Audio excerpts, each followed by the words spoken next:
தான் இஸ்லாம் சொல்லக்கூடிய sex education. சரியா? இதை கற்றுக் கொடுக்கணும். ரசூலுல்லாஹி ஸல்லல்லாஹு அலைஹி வஸல்லம் ஒரு மனிதன் வந்து கேட்கிறார், அல்லாஹ்வுடைய தூதரே, நான் விபச்சாரம் செய்யறதுக்கு எனக்கு அனுமதி கொடுங்கன்னு சொல்லி அல்லாஹ்வுடைய தூதர் கற்றுக் கொடுத்தாங்க. சஹாபாக்கள் அடிங்கன்னாங்க அவரை. சொல்ல விடுங்க அவரை, வாங்கன்னாங்க. அழைச்சு பக்கத்துல உட்கார வச்சு கேட்டாங்க, உன் தந்தையிடத்துல தாயிடத்துல செய்வியான்னாங்க. யார சொல்ல என்ன சொல்றீங்க, தாயிடத்துல எப்படி செய்ய முடியும்? இப்ப நீ நினைக்கக்கூடிய பெண் இன்னொரு தாய் இல்லையா? இப்ப கேட்டாங்க, உன்னுடைய சகோதரி இடத்துல செய்வியான்னாங்க. உன்னுடைய பிள்ளை இடத்துல செய்வியா, உன்னுடைய சாட்சி இடத்துல செய்வியான்னாங்க. எப்படி அல்லாஹ்வுடைய தூதர் என்ன? இப்ப அவங்க எல்லாம் அவங்களுடைய உறவு இல்லையா?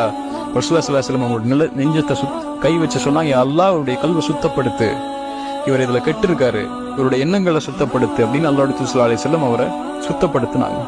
இப்படி அவர்களுக்கு சொல்லிக் கொடுக்கக்கூடிய முறைய சின்ன வயசுல இருந்தே பழக்கணும். அப்படி பழக்கினா இந்த மாதிரி பெற்றோர்கள் இந்த மாதிரி எண்ணங்களை பிள்ளைகள் வருவதிலிருந்து பாதுகாக்க முடியும்.